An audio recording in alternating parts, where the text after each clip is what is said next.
to Brave Girls with Tracy M, Season 4, which I'm calling Smart Money. And this is a podcast series where women are going to share their real stories behind how they earn it, grow it, and navigate it. I'm Tracy M, and each week we'll go beyond the numbers to have honest conversations with women who work in the financial services industry about their careers, their challenges, and their personal journeys with money. We'll also talk to women who've written books about money. And so, because money isn't just about spreadsheets or stock markets, it's about power, confidence, opportunity, and sometimes overcoming systems that weren't built with us in mind. Whether you're climbing the corporate ladder, building wealth, or just trying to feel more in control of your finances, this season is here to give you perspective, insight, and a reminder. There's not just one way to be smart with money. So let's get into it. So welcome to Brave Girls with Tracy M and the Smart Money series. I'm so excited today to have Dr. Ann Peters, who was introduced to me through a mutual connection. And she is a strategic leadership advisor, executive coach, author, and founder and CEO of AMP Consulting. So I will just let you do your introduction and your elevator pitch of who you are. But I'm super excited to talk to you about some of the research and the work that you've done out in the world. Tracy, thank you so much for having me. As you mentioned, I am a PhD in industrial and organizational psychology. That's how I get the title. I am not a physician. My background is actually in business, so spent a number of years in the corporate world with an international bank. Had a very interesting path there where worked full time and then had the opportunity to be a pioneer in flexible work in the early 90s. So that's always a fun topic based on my book and other topics around women in the workplace. But from there, I took a little break from the workplace and was home full time and then was an entrepreneur. So started the business Interview Savvy with two other women. And in Chicago, it was a really successful business, and that ran through COVID, unfortunately. But fortunately, at the same time, I was working with College of Eastern Idaho and having a great time helping that organization to develop their strategic plans and to develop their campus as a brand new college. And exciting and proud to have a building ribbon cutting coming up from that project. So those were some fun things that I've done in the last few years. And as I finished my PhD, as you mentioned, I have authored a book. It's coming out September 16th called We'll Be Right Back. And the main focus is to empower women who have been out of the workplace and are thinking about coming back in. Oh, I love that. And that just fits in so nicely with this series where we're talking about women, we're talking about money, we're talking about people's career journeys, how money plays into your work experience, and as you kind of step on or step off the sort of the path, right, to working. Because as women, we are caregivers, we are moms, we are daughters, and most of the time, those responsibilities for caregiving, whether it's our children or our Mhm. parents, really do fall on women. So tell me a little bit about what you found when you were doing your research for the book and like how you went about doing the research. Or for, I guess Sure. it's your dissertation, which is now going to be turned into sort of a commercial publication, right? Right. Yes. And it was an interesting journey in the sense that my dissertation I thought could be more like a book that would be interesting on the, shelf in the airport and in Barnes and Nobles, et cetera. Um, I had never written a dissertation before. So what I came to find out that the big topic that I was interested in, which was women in the workplace, had to become narrower. So then I narrowed to women returning to the workplace, which had to become narrower because because Tracy, it has to be absolutely original research. Mhm. So my research was specifically on women who had worked for a for-profit organization, took a break of 12 months or longer, And then when they returned to the workplace, started in a nonprofit organization.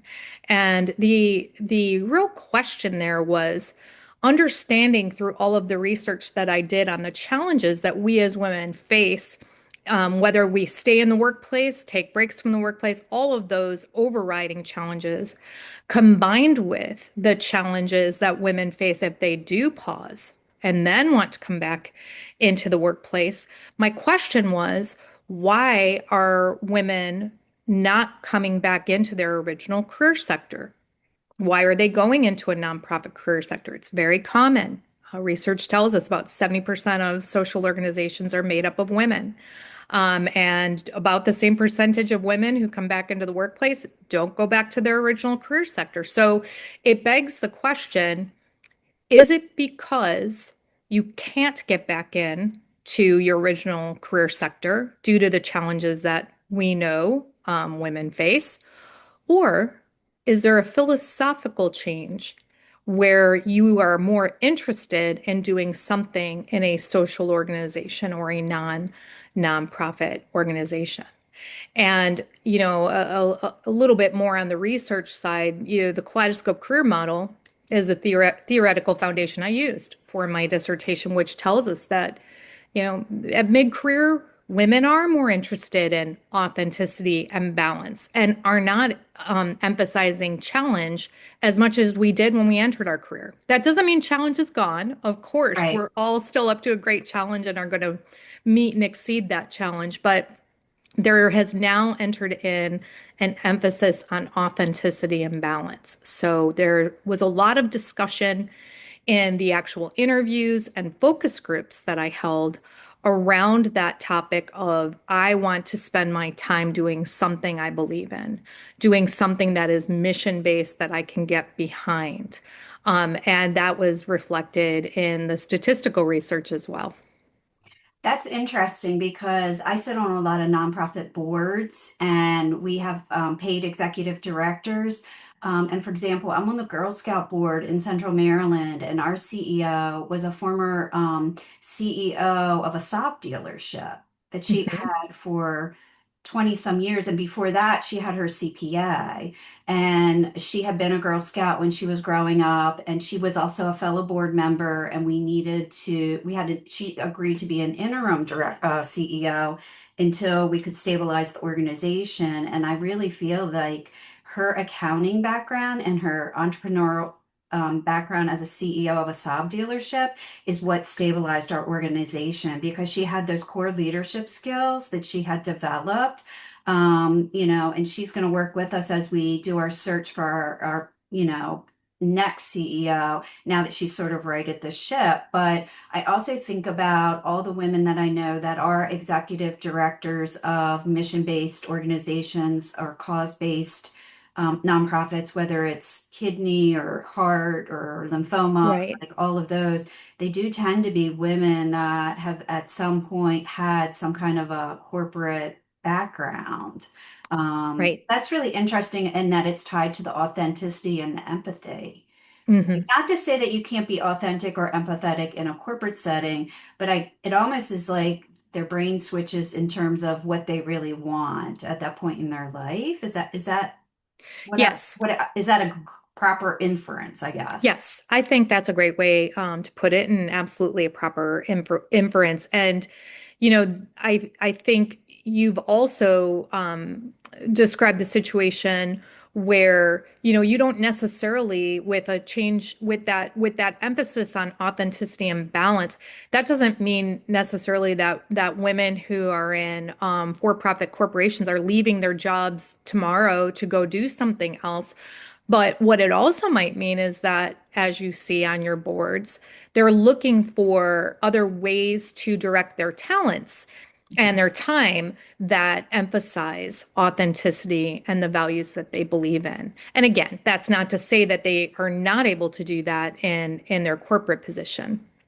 I wonder if are the barriers to entry for to like return to a corporate position or that environment are they higher once you step out and then try to step back in than a not for profit, or I mean, is that a contributing factor maybe? I think it definitely could be a contributing factor, but there are a few things that are going on there. So separating out, just returning in general and organizations who are seeking employees. You probably hear it all the time. I know I do with my clients.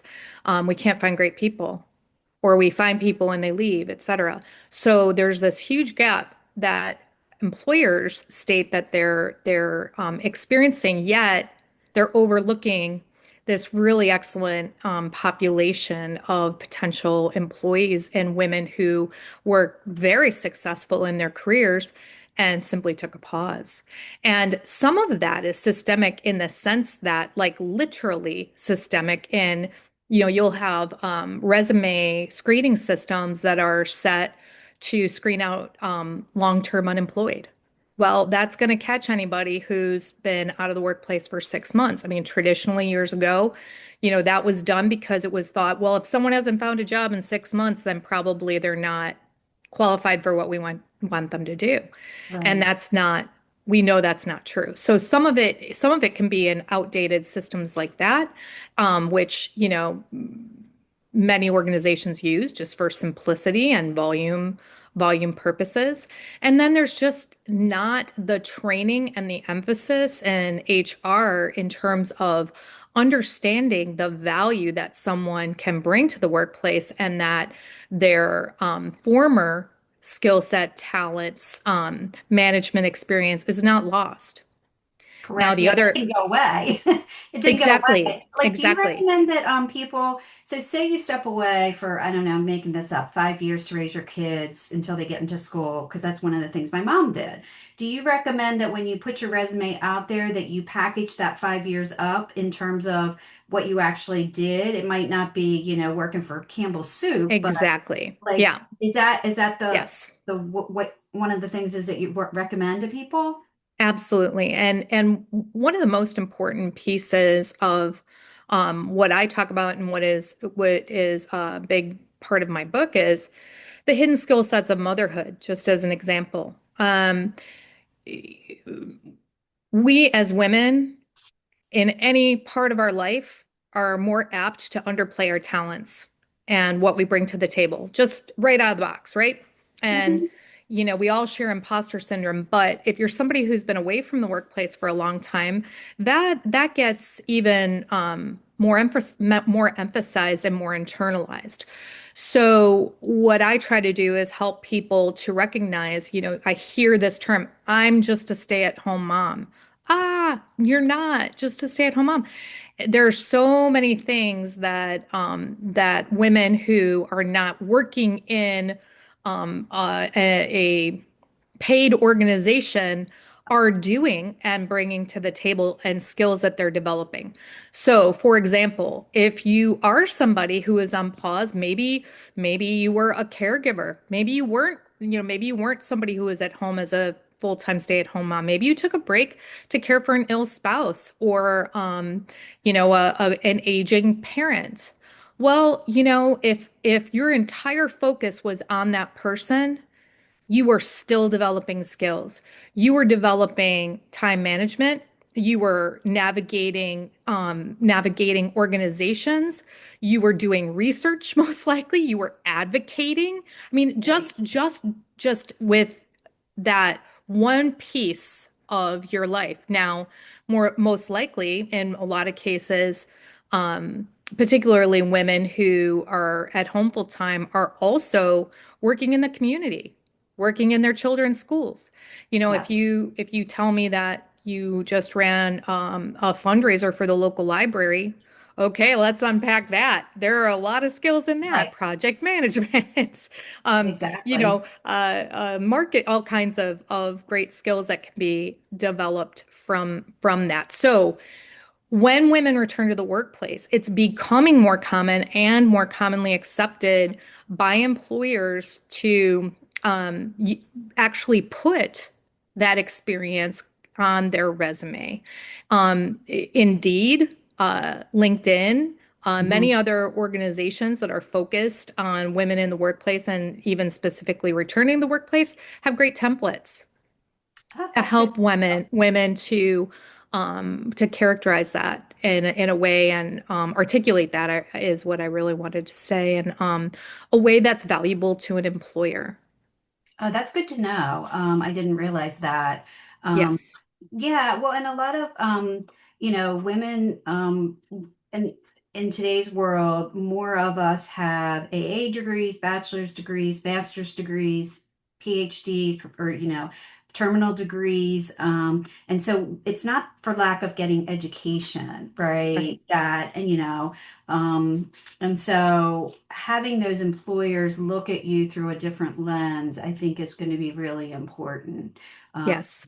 and, I do believe there is an ageism bias in the workplace. So if you've, taken that pause later in your career, because you're taking care of a parent, like it's unfortunate that that still exists, that bias that is unfortunate because women have so much experience, like you say, like that experience didn't go away just because you Yes. stepped back. And so it's really telling your story. And I even think of how women are almost the CFO in many of their households. They're Yes. managing the money, they're managing the budgets, they're managing, Yes. making sure the kid has the money to go to whatever soccer camp or whatever. And so our literacy around money is, I think we've gotten smarter. I think there's more resources out there now for, with the internet, with podcasts, with books, with, all kinds of, investing clubs, all kinds of things that, you have no excuse to not educate yourself, right? With all the free Right. resources. So, what are you hoping this book, as put it out into the world in September, what is your hope with this publication? Like, what would you like to see happen as a result? Well, we've talked about a little bit of it, and that the first thing is to give the gift to women that I saw empowering the participants in my study, and that was the opportunity to tell their story. Excuse me. Um, so many women, when you say, "Hey, tell me about your professional life. Tell me about how what you did before you paused." Right, People light up because they say things like, "Nobody's asked me about that ever. Nobody's asked me about that in years. My kids don't even know what I did." So the first part of the book really helps people to remember that person, that identity, your professional identity, and identify the things that you did that you're most proud of, and helps to start re-articulating that resume. Then, excuse me, then we have the opportunity to take that information and start to accumulate it in a way that can be added later when you're talking about what will be valuable to an employer. Um, the middle part of the book is talking about the pause. So mhm, let's talk about the pause. Let's talk about the great things about your pause. Let's talk about the value that you brought to your community, perhaps. Let's talk about certainly the value you brought to your family if you were staying at home with an aging parent, children, whoever that might be. Um, and perhaps you've had the opportunity to develop new friendships and different types of colleagues, those kinds of benefits and positives.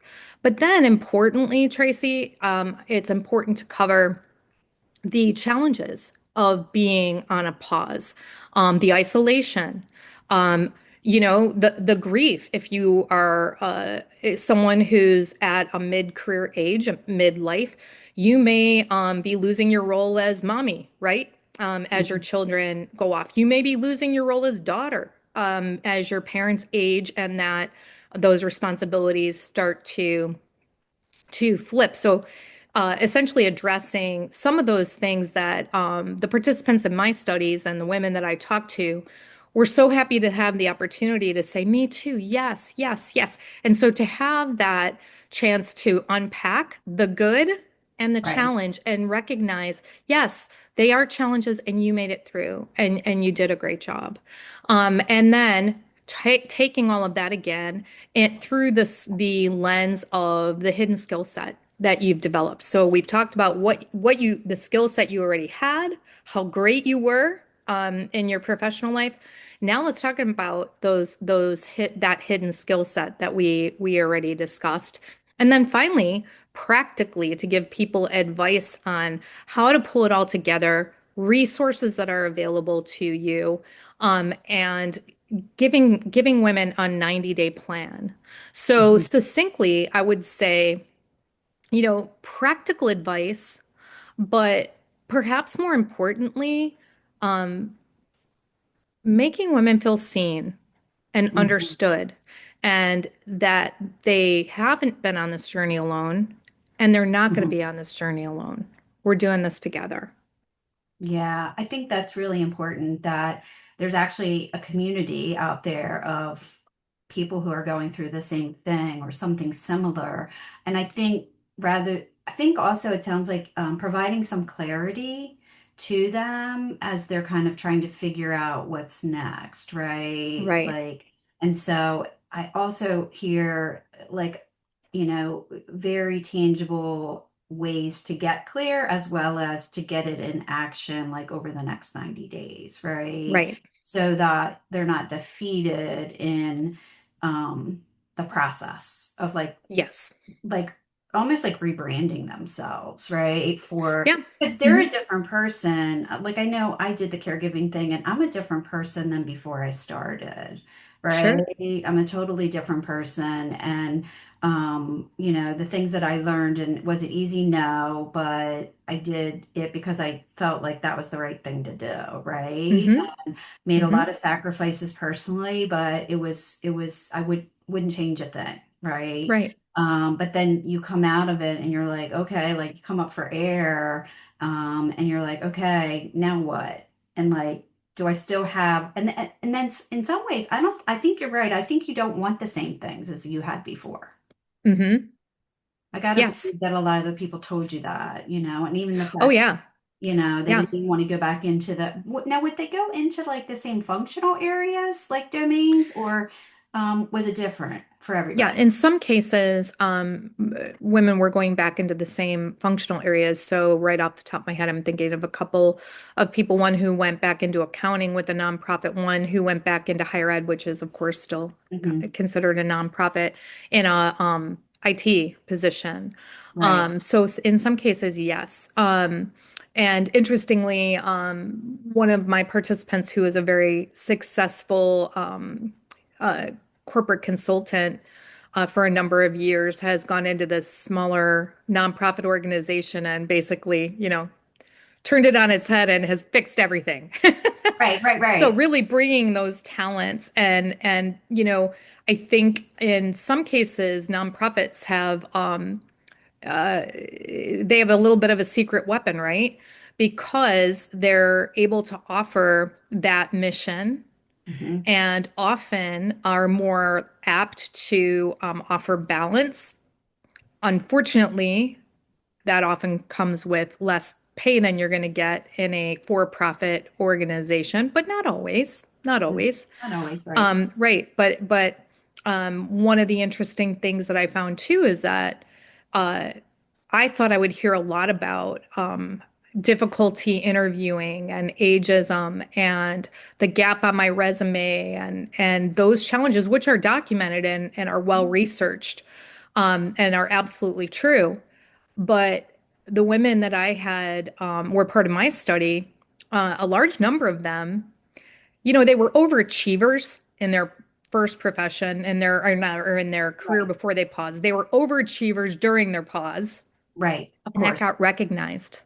Mm, So even if it wasn't a nonprofit organization that they were working for, yeah. people in their community recognize them as women with drive, intellect, ability, skills, and so they got plucked into jobs. Most of the women said, I actually, this sort of fell in my lap. Well, I mean, that's a nice way to say it, but it didn't. You were doing things and you were demonstrating your capabilities, and somebody smart recognized it and Right. offered you a job. Right. No, I could see that.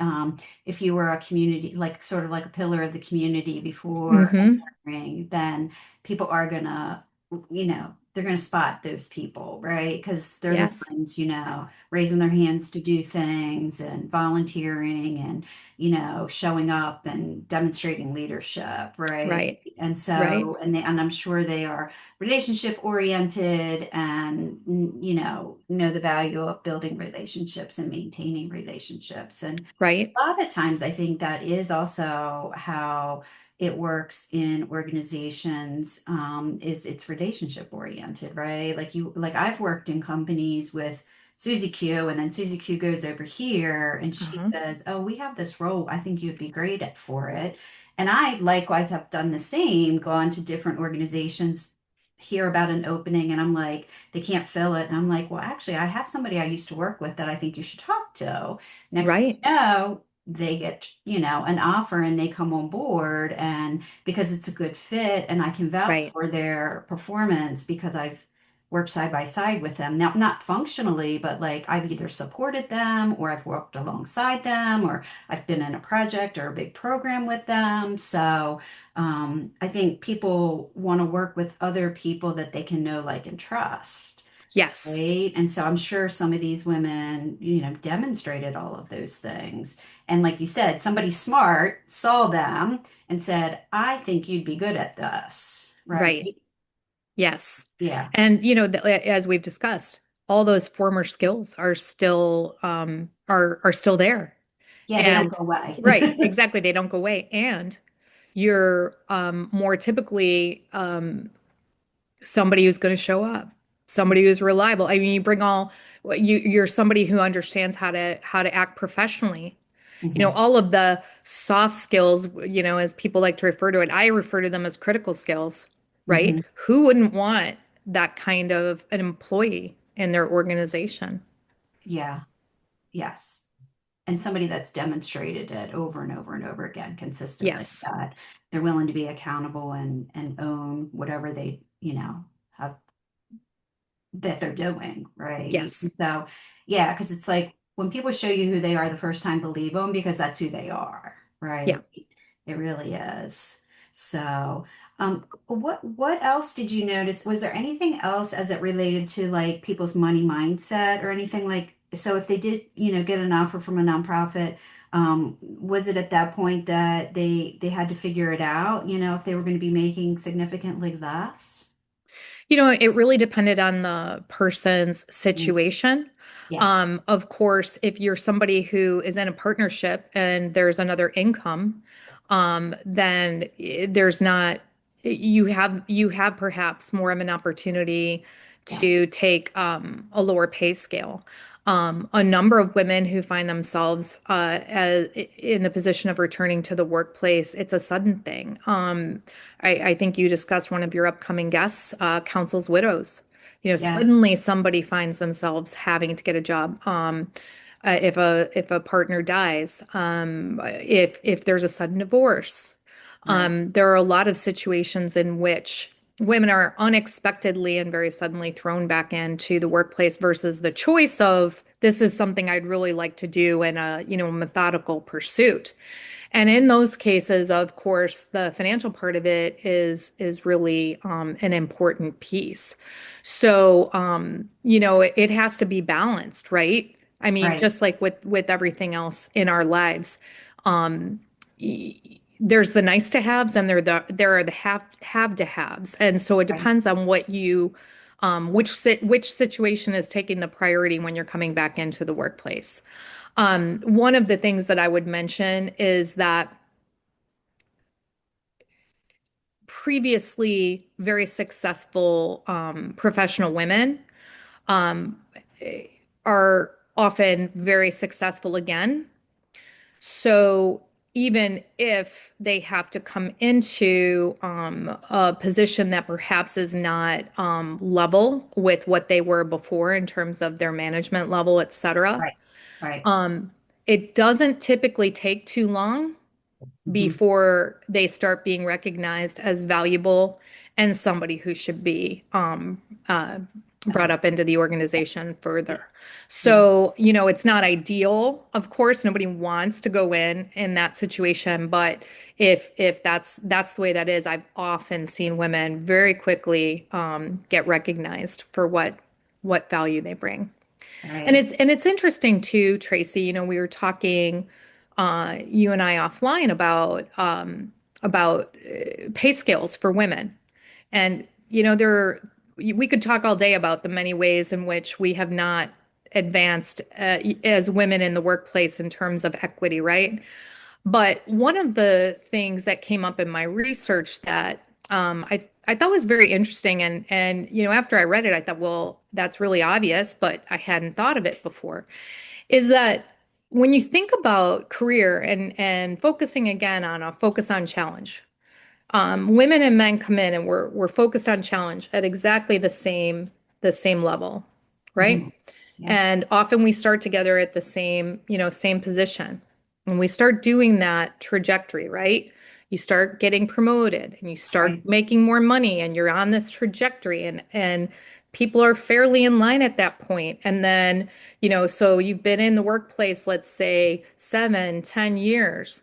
That's just about the time a woman may want to have a child Right. and either exit the workplace or go part-time, or Yep. maybe they come back full-time.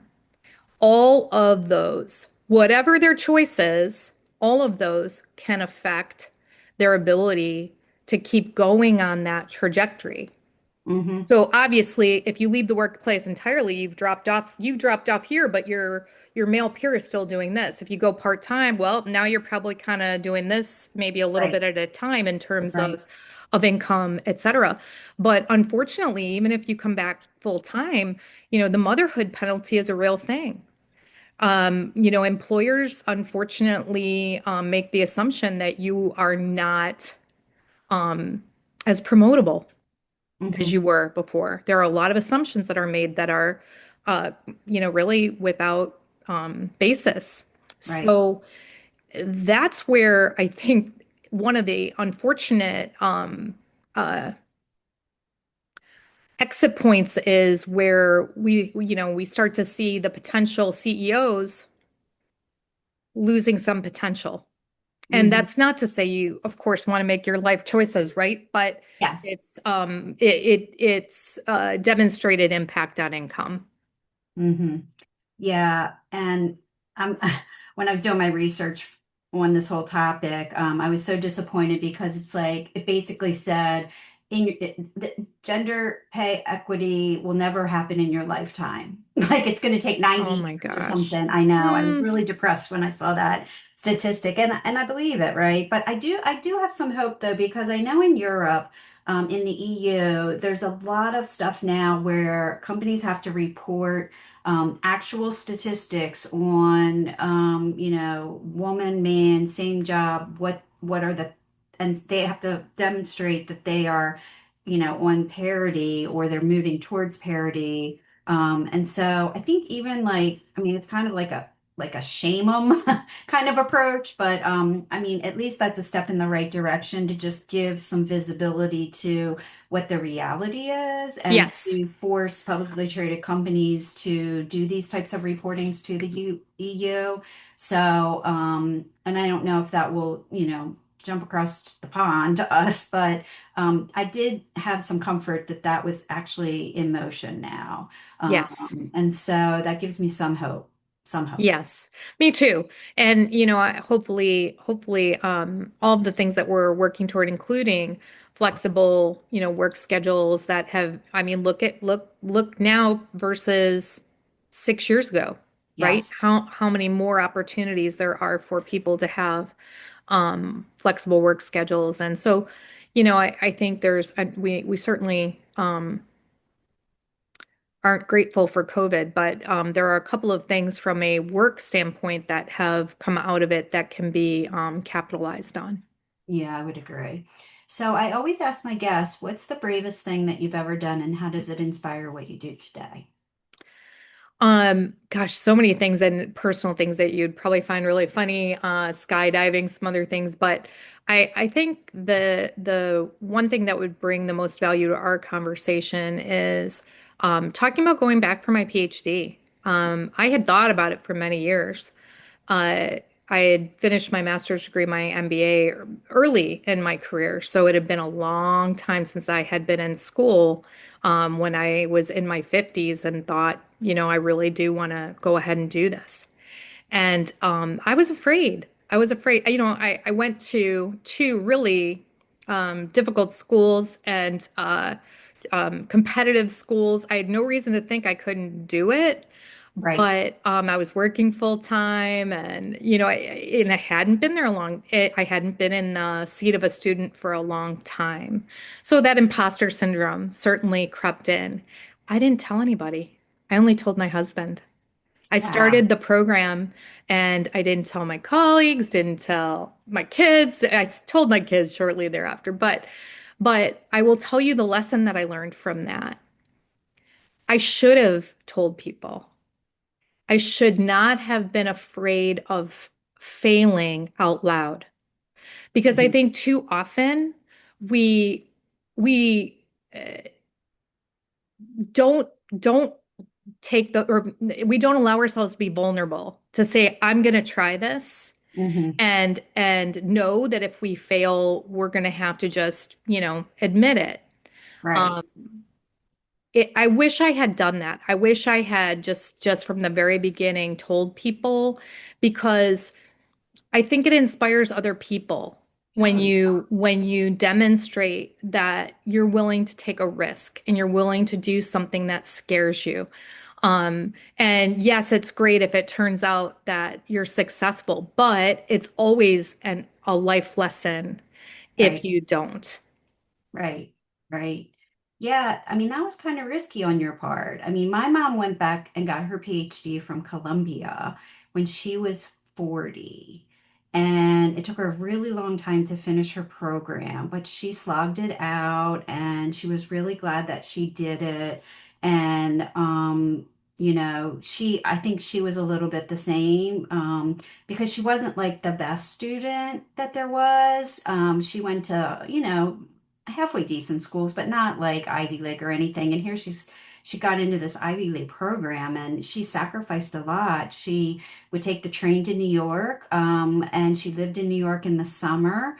While she was doing part of the program, but then once a month she would go up to New York and she would take classes and everything. And so I think as a woman to go back, after you've had kids or whatever, and you're a little bit older. I also had a colleague that I sat next to. She went back, I think she was 50 and got her PhD because she had always wanted to do it.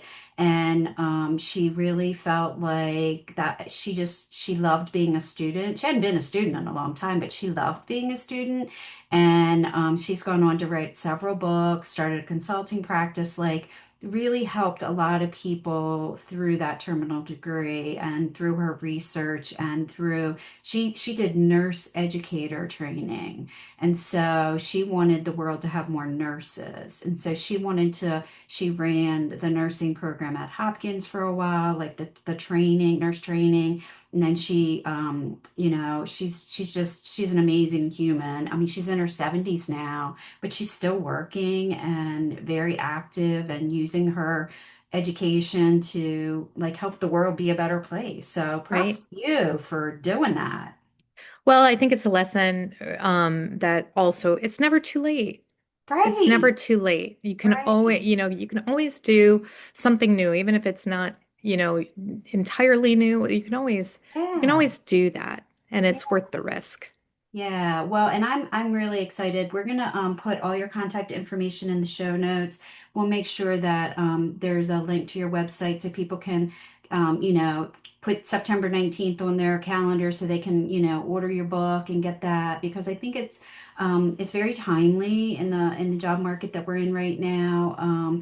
And so congratulations on completing it. Congratulations on getting your degree. Congratulations on all the things. I feel like you've built over time on different pieces and parts of your career in different areas, and it's what I like to say, the stew of you, right? Like Yes, it's yes. all the things that you're good at and all the things that you bring to the world. So thank you for agreeing to be on the podcast. Can't wait for your episode to drop, and I know it's going to help so many people who are either considering the pause, have taken the pause, are ready to come back from the pause, all the different phases that you go through and all the different mindset shifts that you have to make as you go through those different stages.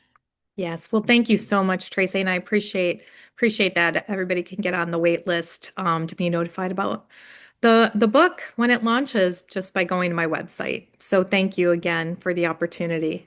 Yep, no problem. Thanks for listening to this episode of Smart Money. If you've enjoyed this conversation, be sure to subscribe, leave a review, and share this episode with someone that you think needs it. These stories matter because the more we talk openly about money, the more we normalize women owning their financial journeys and shaping the future of finance and the world. You can find show notes and more episodes and connect with us on social. Until next time, remember, being smart with money isn't about having all the answers. It's about asking better questions. So these were real stories, real money, real power, because financial confidence starts with these conversations.